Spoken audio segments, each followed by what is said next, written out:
So let's say if you put you all in a modern day helicopter, you would probably be able to fly it.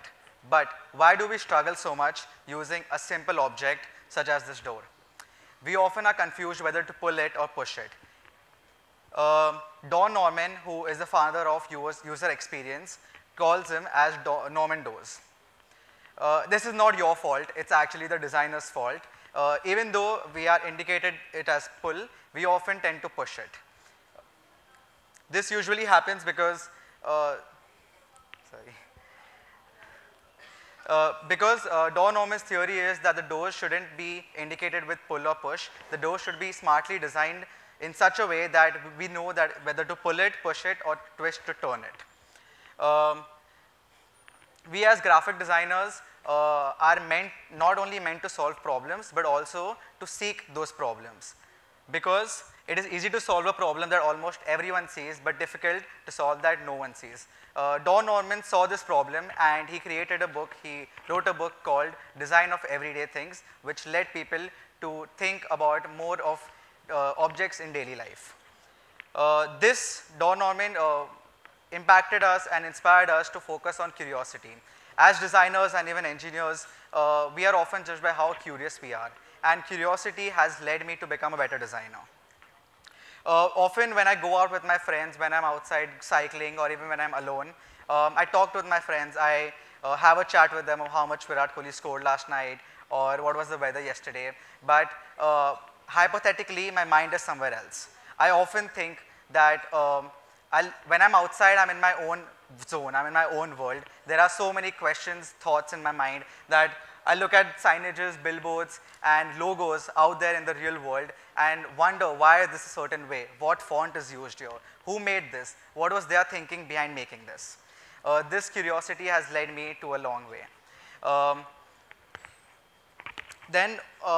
Whenever my mom tells me to go to grocery stores to buy her some food or some daily essentials, I always rush to it because there is so much you can learn simply by observing.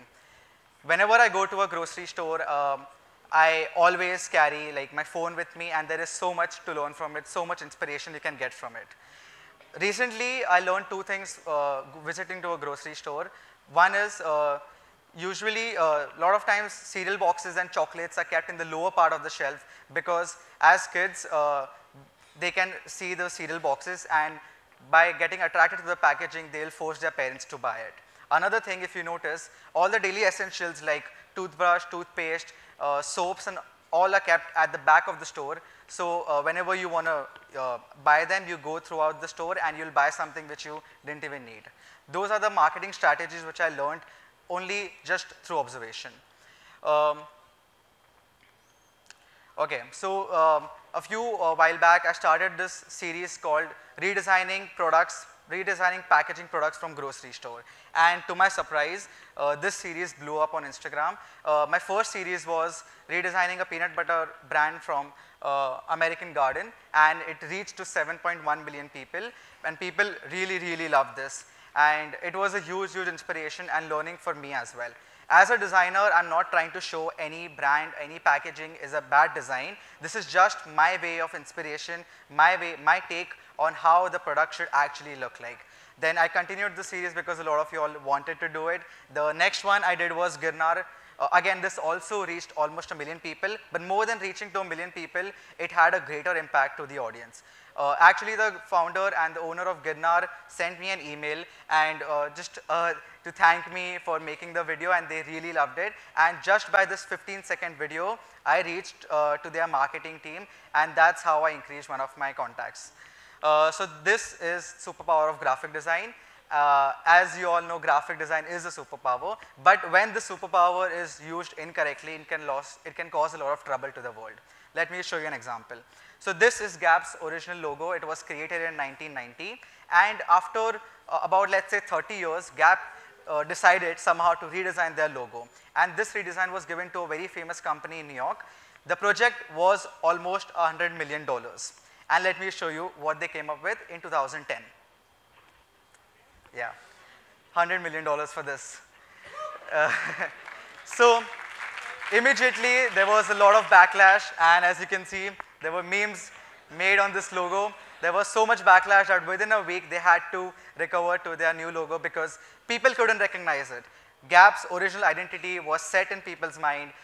It was doing well. There was no need to redesign the logo. Then I'll tell you one incident which happened recently with me. I went to a very famous hotel for a client meeting in Mumbai, and after the meeting was over, it went really well. After the meeting was over, I got up and went to the washroom, and in a few minutes I realized I'm in the ladies' washroom. Yeah, you're like, Anik, how did this happen? Like, are you dumb or what? How did this happen? But let me show you how the icons, how the signages of those washrooms were outside. Yep. This is how they were. I bet anyone would have got confused.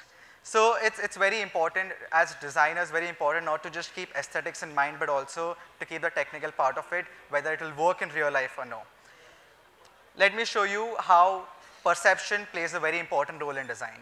For a lot of us, this must be word lol, LOL, or even 101. But for me, it's something completely different. I imagine as someone having fun on the sunroof of a car, a 2-year-old kid screaming for help in a tub, someone trying to use the weights, catching a ball, and the possibilities are endless. So this is what a designer, thank you. This is why you should push yourself to see further than what is presented to you. This is why perception plays a very important role, and even your point of view. Then let's talk about showing your work. A year ago, I was in my little room corner, having my own space and designing every single day.